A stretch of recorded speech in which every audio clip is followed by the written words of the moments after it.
तो आज हम क्या करने वाले हैं, fundamental units of life class 9 का चैप्टर है जिसे हम डिस्कस करने वाले हैं आज इस वीडियो में एनसीईआरटी के अकॉर्डिंग। तो आपको तो इतना पता ही होगा कि एनसीईआरटी कितनी ज़्यादा इम्पोर्टेंट है, तो हम एनसीईआरटी के ही अकॉर्डिंग नोट्स बनाएंगे एंड एनसीईआरटी के अकॉर्डिंग ही समझेंगे। आपको इस वीडियो से हर एक वर्ड समझ आने वाला है। जो बच्चे समझ नहीं पाते हैं वो समझ जाएंगे बस। और मैं आपको कुछ ट्रिक्स भी बताऊंगी जिससे आप अपनी क्लास में ज़्यादा से ज़्यादा अच्छा स्कोर कर पाएंगे और फट से उसका आंसर कर देंगे। तो आपको बहुत मज़ेदार ये वीडियो होने वाली है। वीडियो को लास्ट तक ज़रूर देखें। अगर आप बीच में से वीडियो छोड़कर जाएंगे तो आपको कुछ भी समझ नहीं आने वाला है। तो ये साइंस का चैप्टर है क्लास 9 का। तो क्लास 9 में हम जब आते हैं तो हमें कुछ भी समझ नहीं आता कि हम कैसे पढ़ें, क्या स्टार्ट करें। इसीलिए हम क्या करने वाले हैं, हर एक वर्ड को अच्छे से समझने वाले हैं। बस वीडियो को एंड तक ज़रूर फॉलो करेंगे। एंड अगर ये चैप्टर बड़ा हुआ तो मैं इसे 2 लेक्चर में कंप्लीट कर दूँगी। इस लेक्चर के बाद उस लेक्चर को ज़रूर से ज़रूर देखिएगा। तो स्टार्ट करेंगे फंडामेंटल यूनिट ऑफ लाइफ को। आप इसको समझने की कोशिश करिए क्योंकि ये चैप्टर बहुत ज़्यादा इम्पोर्टेंट है, बायोलॉजी का है। और अगर आगे आप बायोलॉजी पढ़ेंगे तो ये बायोलॉजी का बेसिस क्लियर करता है। अगर आपको बेसिक पता होगा तो आप हर एक चैप्टर को अच्छे से कंप्लीट करने लगेंगे। तो अगर आपको अच्छे से कंप्लीट करना है हर एक चैप्टर तो मुझे कमेंट करके ज़रूर बताइएगा। इससे मैं आपको और भी अच्छे अच्छे चैप्टर करवाऊंगी एंड कमेंट करके बताइएगा जिससे आप अच्छा स्कोर कर लेंगे। आपको ज़्यादा रेफरेंस पढ़ने की ज़रूरत भी नहीं पड़ेगी, कोई भी बुक्स की ज़रूरत नहीं पड़ेगी। यहीं से आपका सारा चैप्टर कंप्लीट हो जाने वाला है। बस आपको हर एक लेक्चर को फॉलो करना है और मेरी बात माननी है। अगर आप ऐसा करेंगे तो ही मैं आपको और अच्छे से समझाऊंगी एंड आपको ट्रिक्स भी बताऊंगी जिससे आपका आगे आपको कोई भी प्रॉब्लम नहीं होने वाली है। तो हम ये चैप्टर आज करने वाले हैं the fundamental units of life. तो सबसे पहले हम यहाँ से पढ़ना स्टार्ट करेंगे। While examining a thin slice of cork. जो साइंटिस्ट थे उनने एग्जामिनिंग किया एक थिन पतली स्लाइस ऑफ कॉर्क को। ठीक है, एक पेड़ की कॉर्क स्लाइस होती है, उसे उनने क्या किया, एग्जामिन किया, यानी उसको देखा। जैसे कि हम कोई चीज़ को देखते हैं तो उनने उसे देखा। एंड जैसे कि हम किसी भी चीज़ को देखते हैं, मान लीजिए हम लोग एक पेड़ को देखते हैं तो हम देखते हैं उसमें लीव्स हैं, उसकी बहुत कुछ उसमें ऑब्जर्व करते हैं। ऐसे ही उनने एग्जामिन किया सिल्क और स्लाइस ऑफ कॉर्क को। जो रॉबर्ट हुक थे, so that cork resemble the structure of honey comb. जब उनने देखा तो वो स्ट्रक्चर कैसा दिख रहा था, हनी के कॉम्ब जैसा। कभी आपने मधुमक्खी का छत्ता देखा है, वैसे ही दिख रहा था हनी के कॉम्ब जैसा, हनी कॉम्ब जैसा। Consisting of many little compartment. उसके अंदर क्या कंसिस्ट थे, लिटिल कंपार्टमेंट। जब हम एक मधुमक्खी का हनी कॉम्ब का छत्ता देखते हैं तो उसमें हमें छोटे छोटे कंपार्टमेंट, रूम लाइक कह सकते हैं, या फिर ऐसे स्ट्रक्चर बने रहते हैं। ऐसे ही उसमें क्या था, कॉर्क में था, उसमें कंसिस्टिंग थे little compartment. Cork is a substance है एक जो कि कम फ्रॉम आता है बार्क ऑफ ट्री से, ट्री के बार्क से आता है। कॉर्क क्या है, एक सब्सटेंस है जो कि ट्री के बार्क से आता है। दिस वॉज ईयर 6065 में, इस ईयर को याद रखेंगे बच्चों। 6065 में जो हुक थे, उन हुक नाम के कोई साइंटिस्ट थे, उनने बनाया था chance observation through a self design microscope. उनने क्या बनाया था, सेल्फ डिज़ाइन माइक्रोस्कोप बताया था। मैं आपको बहुत धीरे पढ़ा रही हूँ क्योंकि आप 9th क्लास में आते आपको कुछ भी समझ नहीं आता, ताकि आपको हर एक वर्ड समझ आए। तो सेल्फ डिजाइन माइक्रोस्कोप उनने बनाया था। उसके बाद जो रॉबर्ट हुक थे उसको दीज सेल्स, जो रॉबर्ट हुक थे उनने उस बॉक्स, जो कंपार्टमेंट दिख रहे थे उन्हें उनने बॉक्स कहा और उस बॉक्स को सेल कहा। सेल एक लैटिन वर्ड है, मतलब लिटिल रूम। सेल क्या है, लैटिन वर्ड है जिसे लिटिल रूम कहते हैं। दिस में seem to be very small होते हैं एंड इनसिग्निफिकेंट इंसिडेंट होते हैं, वट इज़ वेरी इंपॉर्टेंट होते हैं इन हिस्ट्री ऑफ साइंस के लिए। पर ये क्या थे, बहुत इम्पोर्टेंट थे हिस्ट्री ऑफ साइंस के लिए। उसके बाद क्या हुआ था,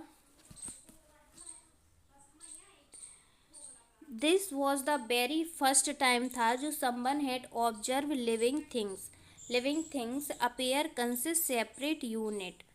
the use of word cell describe these unit is being use till this day biology. तो इसमें इतना ही है कि सेल को लैटिन, ए सेल एक लैटिन वर्ड है, उसका मतलब लेटर रूम है।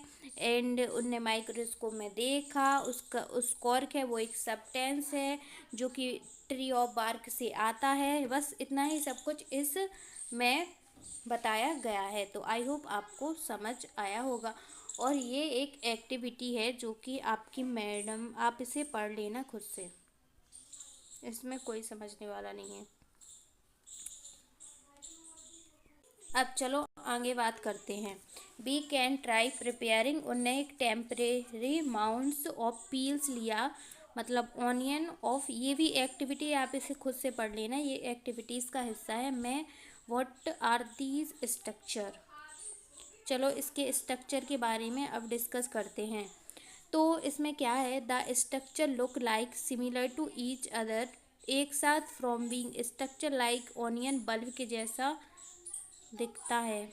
ये भी शायद इस एक्टिविटी का पार्ट है। हाँ, ये भी एक्टिविटी का पार्ट है, इसे आपको खुद से पढ़ना है। ये कुछ इम्पोर्टेंट पॉइंट्स हैं जिसे हम पढ़ लेते हैं, ठीक है।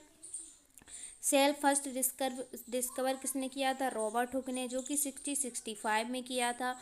उनने ऑब्जर्व किया था सेल को कॉर्क स्लाई के जैसे विथ हेल्प प्रिमिटिव माइक्रोस्कोप से। फिर उसके बाद ल्यूविन हुक आए जिनने 74 में इम्प्रूव माइक्रोस्कोप से डिस्कवर किया था फ्री लिविंग सेल, जो कि पॉन्ड वाटर में फॉर फर्स्ट टाइम। फिर रॉबर्ट ब्राउन आए 1831 में जिन्हें डिस्कवर किया था न्यूक्लियस इन द सेल। फिर एक परकिंजे इन 1839 में है जिसने कॉइन टर्म दिया था प्रोटोप्लाज्म दिया था। प्रोटोफ्लाइट फ्लूइड सब्सटेंस है सेल के अंदर का। Cell theory that all plant or animal and plant composed of cell that the cell is basis unit of life है। सेल थ्योरी में था कि प्लांट एंड सेल कंपोज्ड होते हैं सेल से, एंड जो सेल है वो यूनिट ऑफ लाइफ है। बाज प्रेजेंटेड बाय टू बायोलॉजिस्ट ने क्या दी थी, सेल थ्योरी, स्वान एंड स्लेडिन ने। स्लेडिन ने 1839 में दी थी, स्वान ने 1839 में दी थी, स्लेडिन ने 1838 में दी थी। दी सेल वाज फर्दर एक्सपेंडेड की थी किसने, बर्चाओ ने 1855 में। फिर फर्दर इसे एक्सपेंडेड करा था। और क्या हुआ था इसमें, suggesting that all cell arise होते हैं, इनने सजेस्ट किया था कि ऑल सेल कहाँ से अराइज होते हैं, प्री एग्जिस्टिंग सेल से होते हैं।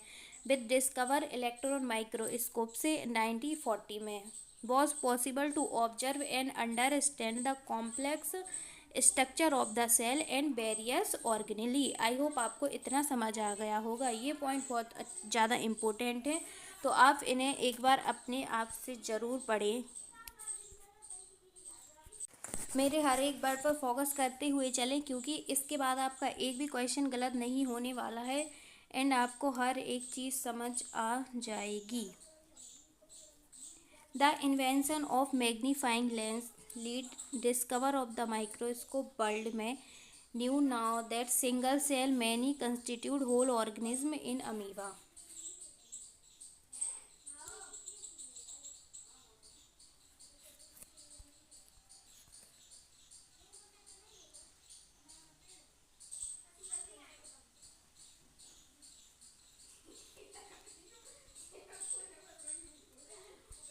उसके बाद Chlamydomonas, paramecium and bacteria, these organism are unicellular होते हैं।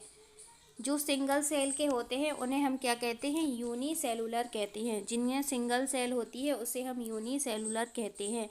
On the other hand many cell groups, एक साथ ग्रुप्स बनाते हैं, टुगेदर ग्रुप्स बनाते हैं, उससे क्या बनाते हैं, सिंगल बॉडी बनाते हैं।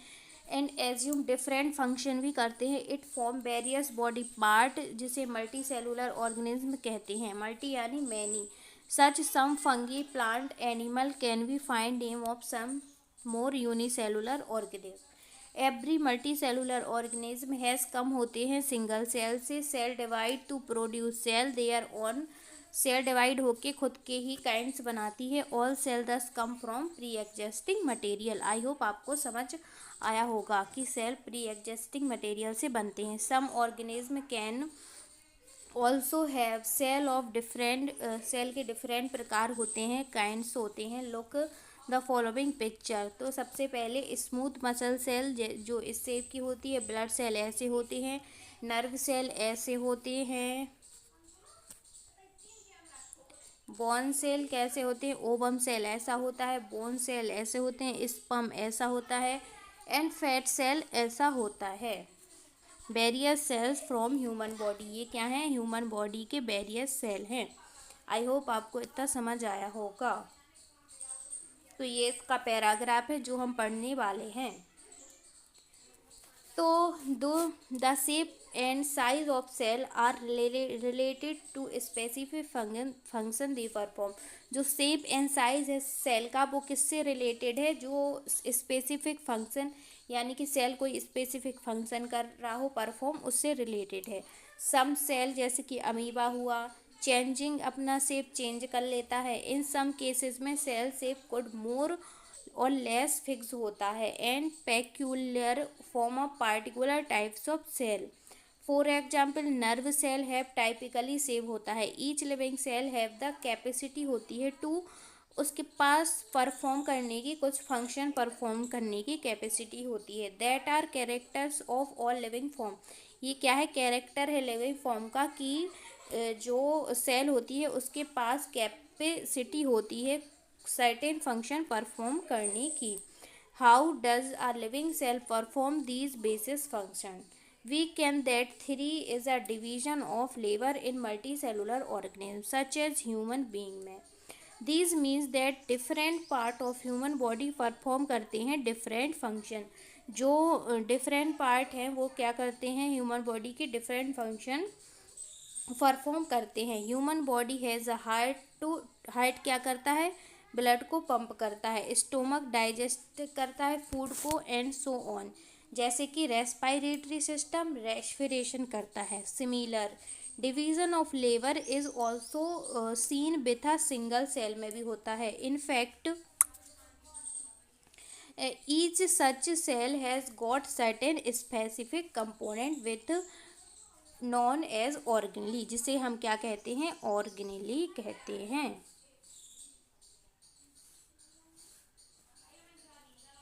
इसमें क्या है? Each kind of cell organelles performs करती हैं स्पेशल फंक्शन सच मेकिंग, क्या न्यू मटेरियल बनाती हैं सेल के लिए, क्लियरिंग करती हैं and waste material from the cell so on. जो और ऑर्गेनली बनी है वो करती है। ठीक है बच्चों। Cell is able to live and perform all its function because these organelles together constitute करके बेसिक यूनिट बनाती हैं जिसे हम सेल कहते हैं। Interesting that all cell are found to have some organelle no matter what they function और what organelle are found in. I hope आपको समझ आ गया होगा। अगर आपको एनसीईआरटी के क्वेश्चन समझने हैं तो आप मुझे कमेंट करके बताइएगा, मैं आपको ये क्वेश्चन भी डिस्कस करवा देंगे। अब हम बात करते हैं what is cell made up. Cell किस चीज़ से बनी है एंड सेल का स्ट्रक्चरल ऑर्गेनिज्म ऑफ सेल क्या है। तो we saw above that cell has special component जिसे हम ऑर्गेनली कहते हैं। How is a cell organise? We will study cell under microscope. We would come across three feature in almost every cell के पास plasma membrane होती है, nucleus होता है and cytoplasm होता है। एवरी सेल के पास क्या क्या होता है? प्लाज्मा मेम्ब्रेन होती है, न्यूक्लियस होता है एंड साइटोप्लाज्म होता है। ऑल एक्टिविटी इनसाइड होती है, मतलब अंदर होती है। काय के अंदर होती है? सेल के अंदर होती हैं all activity. Cell and interaction of the cell. जो सेल है और जैसे कि दो सेल हैं तो उनके बीच में क्या होता है? इंटरेक्शन होता है एनवायरनमेंट से भी। Are possible due to this feature.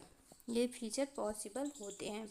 Let's us see how, कैसे, देखते हैं। प्लाज्मा मेम्ब्रेन और सेल मेम्ब्रेन के बारे में पढ़ते हैं।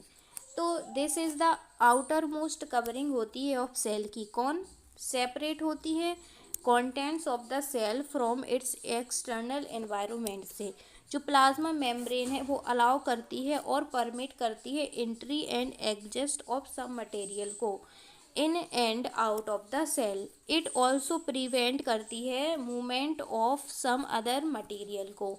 जो सेल मेम्ब्रेन है therefore is called a selectively permeable होती है। ये इंपॉर्टेंट है, इसे याद रखना कि सेल मेम्ब्रेन क्या होती है, सिलेक्टिवल परमिएबल होती है। How does the movement of substance take place into the cell, how do substance move out of the cell. चलो आगे बात करते हैं। सम सब्सटेंस जैसे कि carbon dioxide, oxygen can move across the cell membrane by process called diffusion कहते हैं। जैसे कि कुछ सब्सटेंस है CO2 O2 मूव करता है सेल मेम्ब्रेन के अक्रॉस प्रोसेस, उसे हम डिफ्यूजन कहते हैं। We have study process of diffusion earlier chapter. We saw that these are spontaneous movement है substance from a certain region of high concentration to region where its concentration is low। High concentration से low concentration तक जाती है। आई hope आपको इतना समझ आ गया होगा। Something similar to happens in a cell when for example जैसे कि some substance like CO2 which is cellular waste and required to excrete out of the cell accumulate in higher concentration inside the cell in the cell as external environment।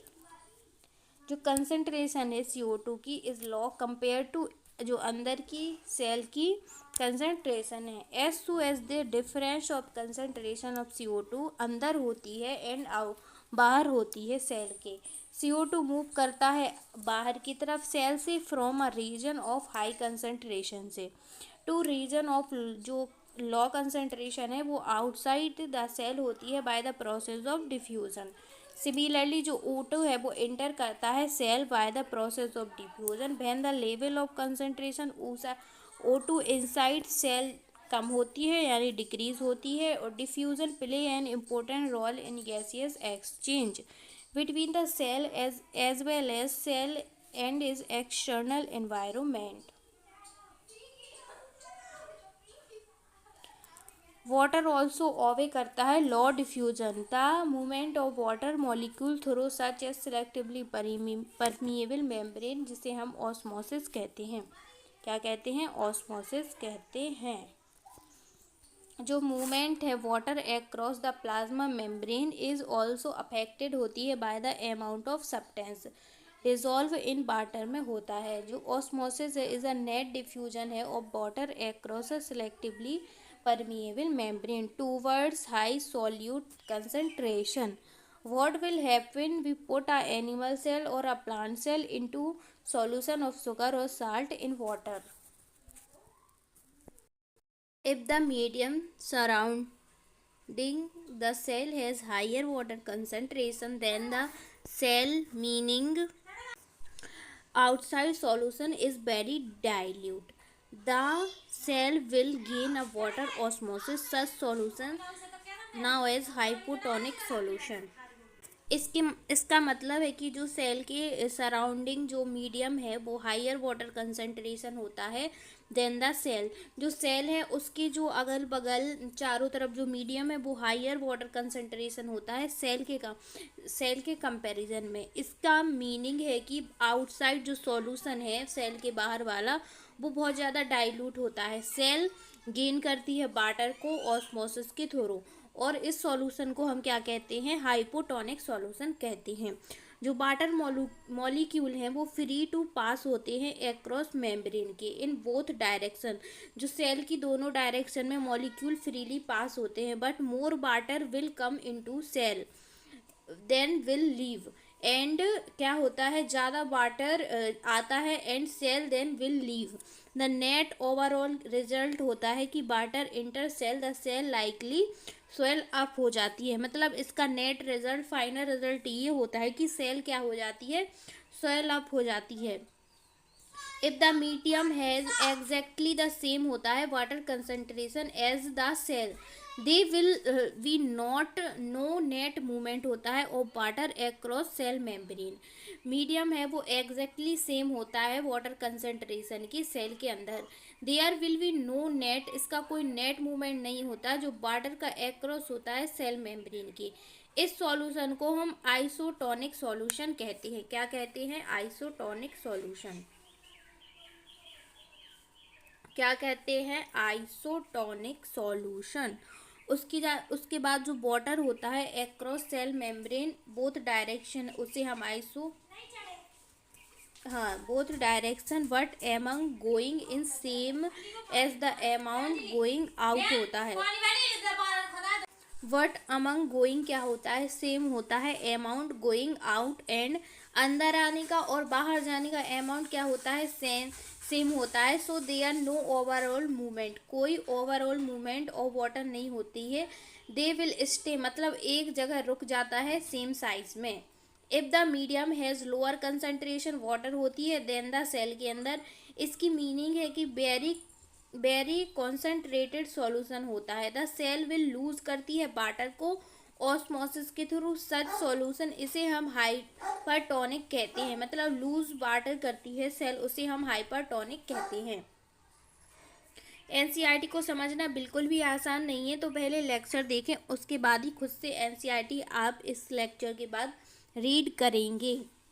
Again क्या होता है? Water across होता है cell membrane के in both direction, but this time क्या होता है? More water निकल जाता है बाहर सेल देन इंटर होने एंड बाहर निकलने, तो बाहर ज़्यादा निकल जाता है, इंटर कम होता है। Therefore the cell will shrink हो जाते हैं। क्या हो जाते हैं? सेल श्रिंक हो जाते हैं। दस ऑस्मोसिस इज स्पेशल केस होता है ऑफ डिफ्यूजन का through a selectable permeable membrane. Now let us try following activity. तो ये एक्टिविटी है जो कि आप खुद से पढ़ेंगे, ठीक है। अब हम आगे बात करते हैं।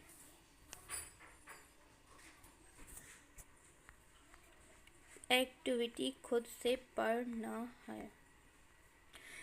उसके बाद जो यूनिसेलुलर फ्रेश वाटर ऑर्गेनिज्म होते हैं, मोस्टली प्लांट सेल, जैसे कि टेंड टू गेन करते हैं वाटर को थ्रू ऑस्मोसिस।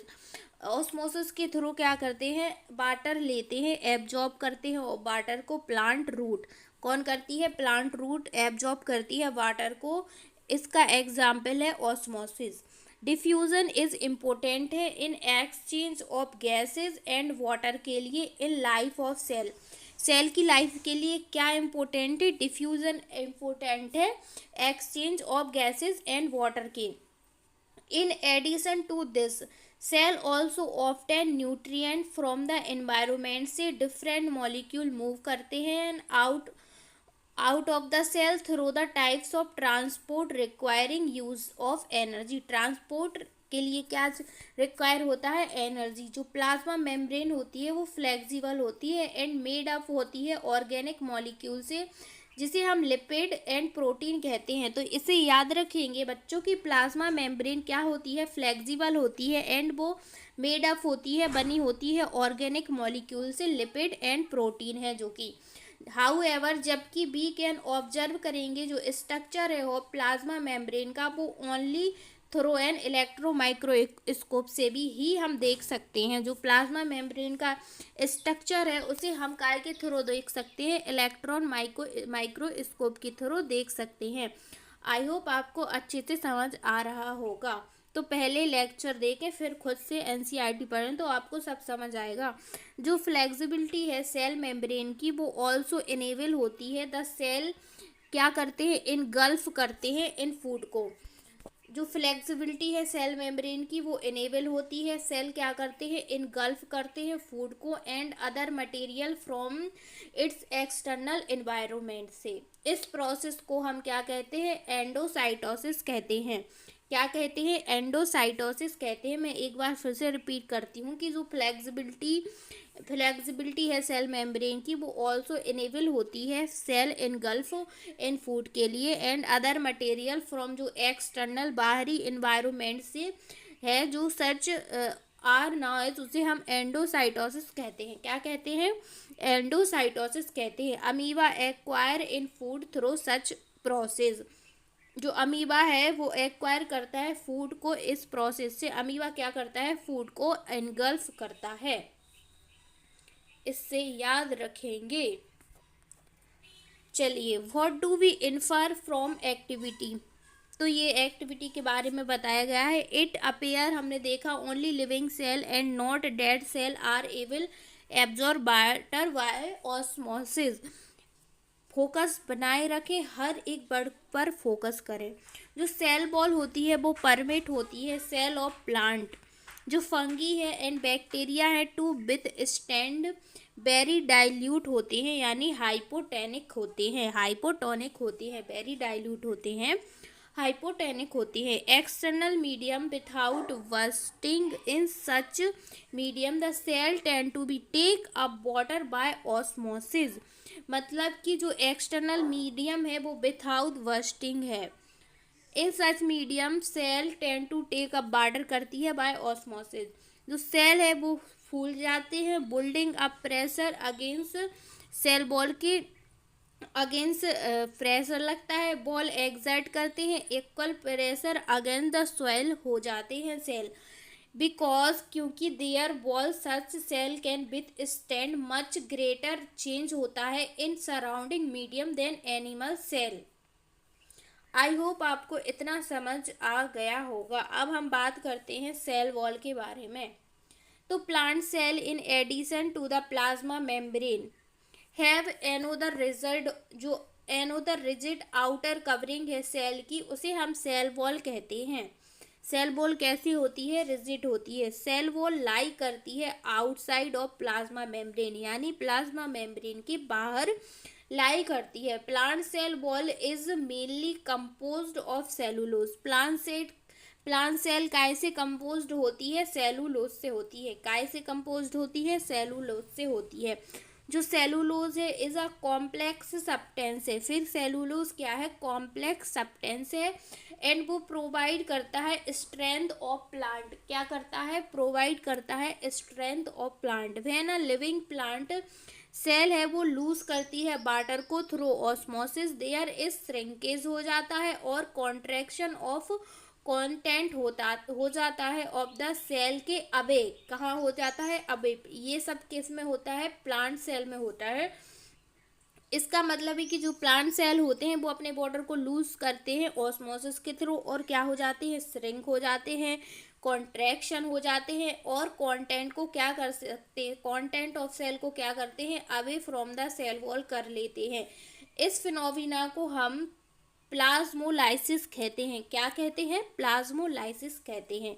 क्या कहते हैं बच्चों? इस फिनोमिना को प्लाज्मोलाइसिस कहते हैं। मतलब जो प्लांट सेल हैं वो अपने बॉर्डर को लॉस कर देते हैं, श्रिंक हो जाते हैं, कॉन्ट्रैक्शन कर लेते हैं और कांटेक्ट है वो सेल का वो अवे हो जाता है फ्रॉम सेल वॉल। इस फिनोमिना को हम प्लाज्मोलाइसिस कहते हैं।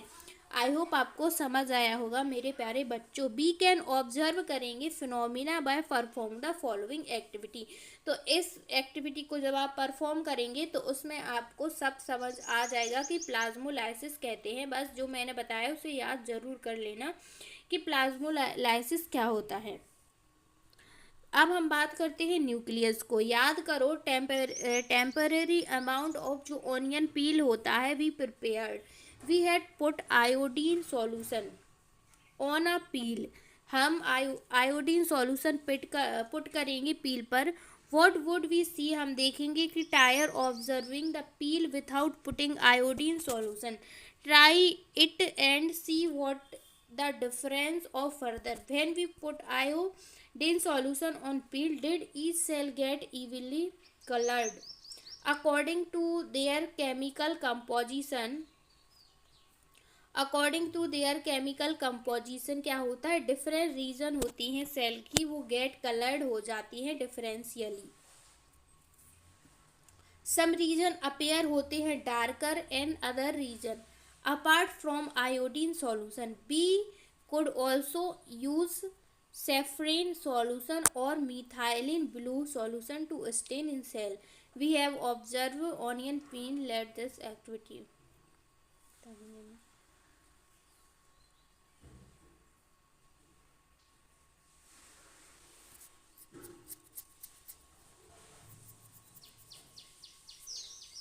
चलो स्टार्ट करते हैं। फिर क्या है, nucleus has double layered covered होता है। तो इसे अच्छे से याद करेंगे कि जो न्यूक्लियस होता है वो क्या होता है बच्चों।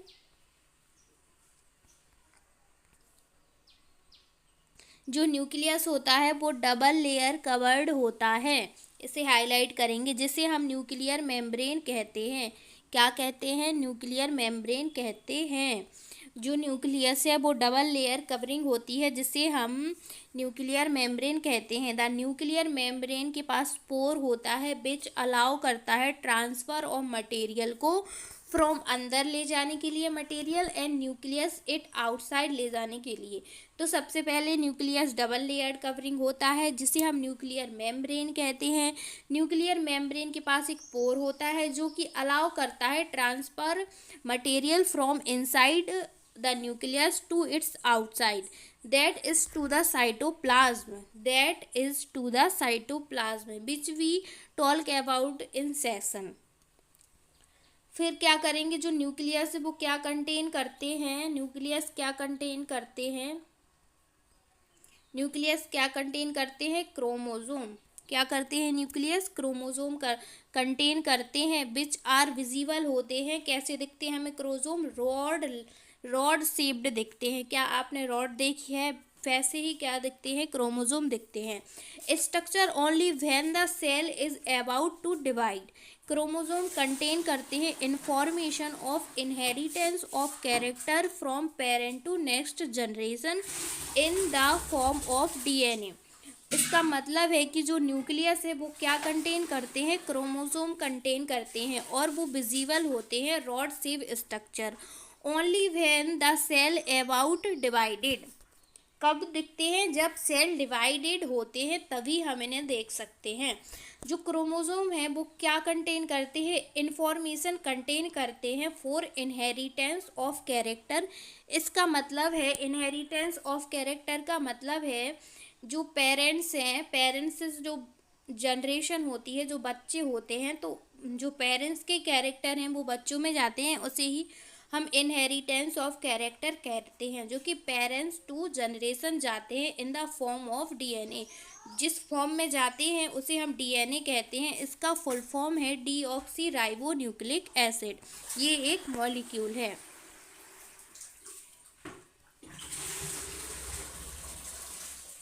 डीएनए मॉलिक्यूल कंटेन करते हैं information necessary for construction and organizing cell.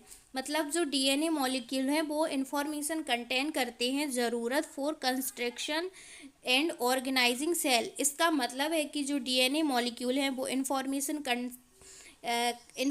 Contain करते हैं और ज़्यादा सेल बनाने की कंस्ट्रक्शन के लिए। मतलब सेल के और ज़्यादा कंस्ट्रक्शन, क्योंकि एक सेल दूसरे सेल से डिवाइड होकर ही बनता है, इसीलिए वो कुछ डिफेक्टिव ना बने, ख़राब ना बने, इसीलिए उसकी कंस्ट्रक्शन के लिए ज़रूरी होता है।